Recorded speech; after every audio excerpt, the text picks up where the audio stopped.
Est-ce que vous avez déjà eu peur comme acteur? Toutes les veilles de tournage, tous les tournages. Je crois que ça fait partie du job quand même, d'avoir un minimum de trac.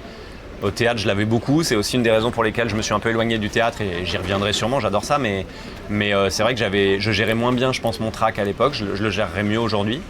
Mais le premier jour de tournage sur Monte Cristo, on avait une grosse scène en plus, où je devais dire tout simplement « Je suis le comte de Monte Cristo » pour la première fois du film. Et on se retrouve avec Matt et Alex, les réalisateurs, et on se regarde et littéralement on a dit « Bon, on a tous dormi 3 heures quoi ». Et chacun a dit « Ouais, moi 2h30 je pense, ouais, moi 3 heures, moi 4 heures grand max ». Et vraiment, on était tous comme 3 gamins surexcités et apeurés. Ça fait partie du job quoi. Et puis après on rentre les premières scènes, ça se passe bien et on rentre dans le bain et puis après on est tellement épuisé. Moi j'avais 150 heures de maquillage sur le film répartis sur 75 jours ou 80 jours. J'étais explosé donc tu dors quoi. Après tu dors. C'est marrant ça parce que à Cannes par exemple, moi je vais pas vous mentir, je dors peu parce qu'il Ouais. y a une interview le jour et puis la fête Je vous le sens soir. de nature nerveuse aussi. Ah ouais, Ouais. Ah merde. Non, Bon. mais c'est comme ça, on a tous des natures. Hein. Je vais respirer un peu plus. Non, c'est la jambe, Ah, c'est le vrai. bras. Ouais. Donc vous observez quand même. Ah bah bien sûr, c'est mon job pour le coup. Mais est-ce qu'il y a une hygiène de vie quand on est sur un tournage? Est-ce qu'on peut se coucher tard et être bon le lendemain? Il y a des gens qui savent le faire, ouais. Il y a des gens qui savent le faire. Moi, je suis un peu adepte des insomnies, donc je le fais aussi, mais sans faire la fête, juste au côté moins fun. Mais il faut une hygiène de vie. Moi, c'est vrai qu'il y a un professeur de théâtre au cours Florent, justement, qui s'appelle Jean-Pierre Garnier, qui nous avait dit il y a une grande partie du job, c'est apprendre votre texte, être bon, bien sûr, mais attention, 70% du job, c'est aussi bien dormir. Si vous dormez pas bien, vous travaillez mal, vous n'êtes pas créatif, vous pouvez pas proposer des choses. Et en fait, à partir de ce moment-là, j'ai décomplexé sur le fait de prendre au sérieux mon sommeil, que ce soit quelque chose de sérieux. Alors vous avez commencé assez jeune, acteur. Vous avez fait le cours Florent, vous avez fait plein de trucs, la Comédie Française, vous étiez le plus jeune à la Comédie Française. Qu'est-ce que vous avez appris dans ces cours? J'ai appris à ne pas avoir peur du ridicule, à projeter la voix quand on est au théâtre. J'ai appris à pas avoir peur d'embrasser des rôles, des personnages. J'ai appris la patience aussi, la patience pour avoir les rôles qu'on désire plus, des rôles plus importants. Et surtout, un des trucs importants, c'est se sentir légitime quand on joue quelque chose, se sentir légitime d'être sur un plateau de théâtre ou d'être dans un film. Ça c'est la confiance en soi quoi. C'est la confiance en soi, c'est aussi l'impression qu'on a quelque chose à dire, donc être sûr qu'on a quelque chose à apporter à un personnage pour se sentir légitime. Évidemment, ça construit notre confiance aussi, mais il y a un truc aussi de se dire pourquoi je fais ce métier, pourquoi j'ai envie de raconter des histoires, savoir pourquoi on est à cet endroit-là. Je pense qu'au final, ça peut se sentir aussi dans les prestations. Est-ce que vous avez déjà été mauvais dans un film? Oui. Dans plusieurs films? Ouais, au moins 2. Et comment ça se passe quand on fait un film qu'on pense avoir été mauvais, parce que parfois... et que le film reste après? Non, ça va. C'est bon. Moi, j'ai eu la chance que c'était quand j'étais jeune. N'allez pas chercher, arrêtez là, c'est pas la peine. C'était quand j'étais jeune, donc je vais mettre ça sur l'inexpérience, sur le dos de l'inexpérience, bien que je m'en veux quand même. Mais il y a au moins 2 films où je suis mauvais. Il y en a un que les gens retrouveront jamais, un autre possiblement qui est quand même un peu là, que tu peux retrouver en VOD. Ah, on m'appelle, je dois y aller. Un autre en VOD qui est malheureusement retrouvable, je pense. Mais je vois les problématiques, je vois ce que je fais pas bien, donc ça me rassure parce que je me dis ok, c'est pas un truc insondable où je suis genre en mode putain mais pourquoi je suis aussi nul. Après, je suis pas fan de moi dans mes films. En général, je les re-regarde jamais. Je les vois à des avant-premières comme ça et puis je les revois jamais. Mais il n'y a pas une frustration parce que entre le moment où on est sur le tournage et le montage, les choix de mise en scène du réalisateur, est-ce que ça vous est arrivé aussi de regretter que telle prise a été choisie au montage alors que vous auriez aimé une autre? Complètement. C'est pour ça que j'adore le théâtre. C'est que t'es ton propre metteur en scène au bout d'un moment. Et c'est frustrant parfois, bien sûr. Au cinéma, c'est frustrant parfois. T'as l'impression qu'on coupe tes rythmes en fait. Par exemple, tu as un petit temps de silence avant de répondre, une petite réflexion, tu regardes, et puis tu réponds, et c'est important parce que c'est chargé, on te parle de quelqu'un de ta famille, on te parle d'un passé difficile, et on te coupe ce silence en se disant « Ah, il faut qu'il rentre dedans, c'est plus efficace ». Ah, mais en fait, tu dis, ça raconte plus du tout la même chose, quoi. Il y a moins de passif, il y a moins de trauma, il y a moins de...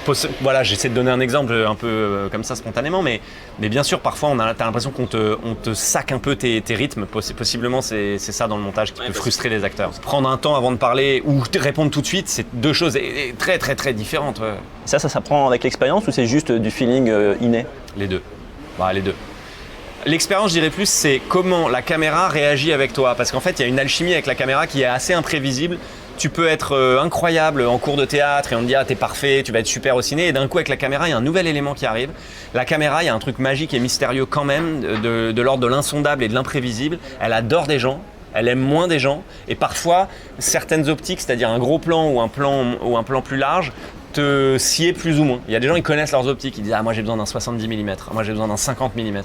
Et du coup ça c'est l'expérience, c'est que l'expérience au fur et à mesure des films. Vous parlez de techniques, c'est quoi les techniques alors pour porter la voix, c'est quoi les techniques au théâtre et en quoi elles sont différentes des techniques du cinéma?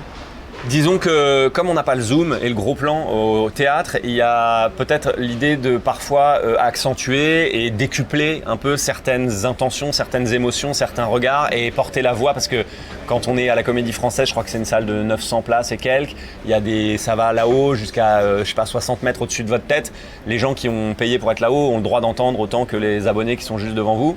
Donc démocratiquement, il faut porter la voix et c'est un très bon exercice. Porter le regard aussi, distribuer le regard dans la salle pour occuper l'espace, occuper le spectateur où qu'il soit.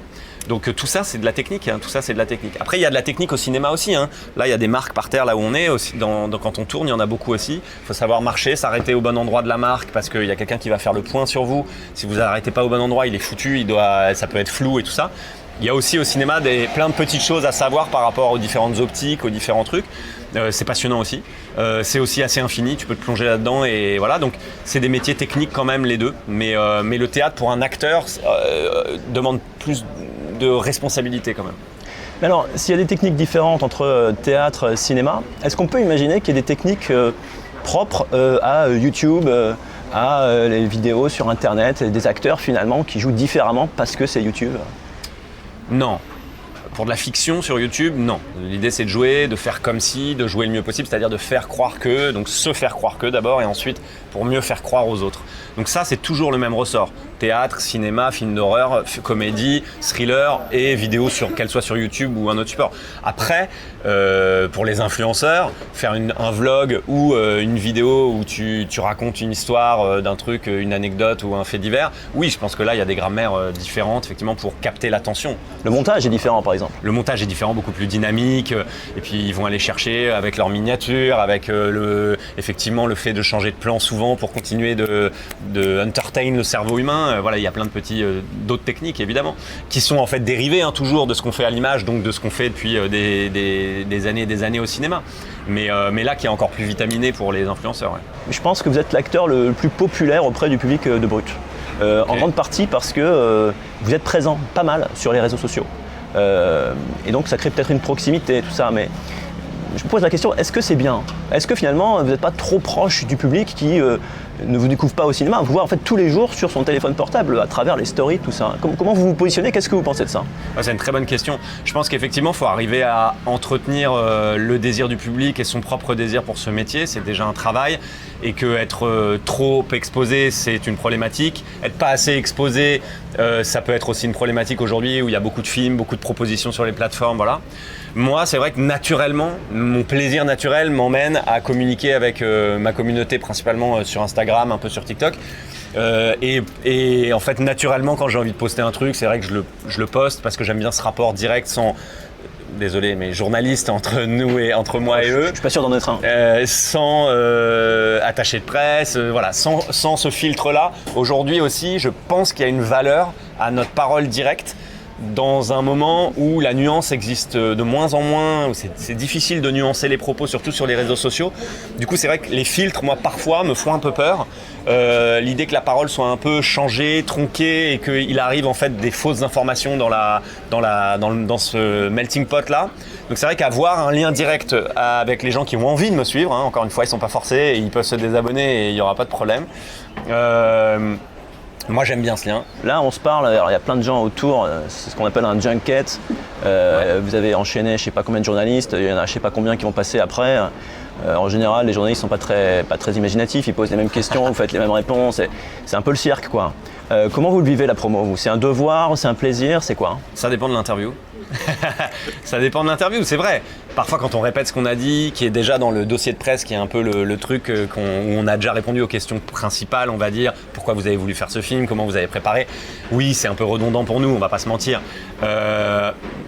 Le service après-vente n'est pas ce que je préfère dans l'acte artistique, parce que j'ai toujours aimé l'idée que les artistes proposent une œuvre et qu'elle parle d'elle-même. Cependant, c'est normal, moi je produis un peu encore une fois, j'ai réalisé des petits trucs, c'est normal de vouloir aussi faire parler du truc, le faire connaître. Il y a tellement de propositions aujourd'hui, c'est pas comme il y a 40 ans au cinéma où il y avait 2 films et à la télé il y avait 3 chaînes et en fait le divertissement voilà, c'était plus concentré sur quelques trucs, quelques projets, quelques films. Là évidemment l'offre est tellement grande qu'il faut que les gens au moins ça leur parvienne l'information de quoi ça parle et qu'on leur donne envie. C'est naturel, mais c'est pas forcément naturel pour nous de le faire. Il y a des gens qui aiment plus ou moins. Moi, je suis pas réticent à l'exercice. J'aime bien quand il y a des questions effectivement qui sortent un tout petit peu de la routine parce que évidemment on est plus spontané nous aussi, donc c'est plus agréable pour les gens à regarder. Voilà, c'est pas ma partie préférée du job. En même temps, j'accepte volontiers. Et il y a parfois, je fais des promotions où je m'éclate carrément. Hein. Il y a même des voilà, mais c'est pour ça aussi que j'essaie de varier un peu les plaisirs. Par exemple, là, je suis allé faire une vidéo avec Loris Giuliano sur YouTube et c'était un vrai plaisir de faire un truc complètement autre. On faisait du micro-trottoir avec les gens, voilà, pour parler de Fiasco. Mais l'interview de tout de suite est très intéressante aussi. C'est rare que je parle aussi précisément du métier d'acteur. Alors on va parler un peu de Monte Cristo quand même, parce que c'est pour ça que vous êtes à Cannes. On va prendre l'ordre chronologique. Comment ça se passe en fait? Vous recevez un scénario au début, vous le lisez. Qu'est-ce que vous vous dites? J'ai eu un coup de fil de Dimitri Rassam qui est le producteur du film, qui est un producteur du coup assez fou et ambitieux pour se lancer dans des projets comme Le Comte de Monte Cristo. Et il me dit voilà, j'ai 2 réalisateurs, Alexandre de la Patelière et Mathieu Delaporte, qui pensent à toi depuis longtemps pour jouer Edmond Dantès dans Le Comte de Monte Cristo. J'avoue, c'est un coup de fil dont je me rappellerai toute ma vie, je pense. Il y en a 3-4 comme ça, mais celui-là, je m'en rappellerai. Parce que c'est une épopée de dingue et c'est un rôle quand même très noir, très dark, qui moi m'a toujours attiré, m'a toujours plu, justement dans l'exploration de la noirceur de l'âme humaine, d'un être humain qui pense qu'il a tous les droits pour se venger, qui en a en plus les moyens puisqu'il est l'homme le plus riche du monde. Donc il y a quelque chose qui me fascine dans ce roman depuis longtemps et donc ça a été ce coup de fil qui a, qui a lancé le truc quoi, pour moi. Et alors tout de suite vous dites oui? Oui. Bah en fait, le coup de fil, j'ai pas besoin de dire oui parce qu'il me dit est-ce que tu veux rencontrer les réalisateurs pour qu'ils te parlent du projet. Donc je dis oui. Évidemment, oh là là, quelle aventure de dingue, machin, ouais, on est comme des fous, voilà, l'adaptation est super mais on te la fera lire quand elle sera prête. Est-ce que déjà tu veux les rencontrer sans le scénario? Oui. Et on va au restaurant et on se voit. Ils m'ont parlé du film, de leur ambition, du fait qu'ils voulaient des acteurs aussi qui venaient du théâtre parce qu'ils voulaient un casting qui soit apte à transmettre aussi la beauté de ce texte-là. Est-ce que dans Monte Cristo, alors on a parlé de la peur, mais est-ce qu'il y a une scène dans laquelle tu es fier de ta performance? Je suis fier, je sais pas, mais je suis heureux d'avoir exploré un nouveau continent qui était pour moi l'idée d'une maturité pour jouer le comte de Monte Cristo, donc on va dire l'avatar masqué d'Edmond Dantès quand il revient faire sa vengeance terrible. Et du coup, le comte de Monte Cristo, je voulais faire un truc en contrepoint de la fragilité et la fièvre de vengeance dans laquelle est Edmond Dantès. Lui, au contraire, il est dans une maîtrise, il est dans un truc assez centré, assez charismatique aussi pour charmer son entourage et ses propres ennemis. Donc c'était un truc en économie de verbe, en économie de mouvement et avec une voix plus basse, avec des fréquences plus basses. Et ça, je l'avais jamais exploré. Et donc ces scènes-là où je sens qu'il y a un truc plus centré que ce que naturellement je pourrais proposer, j'étais content de ce travail-là.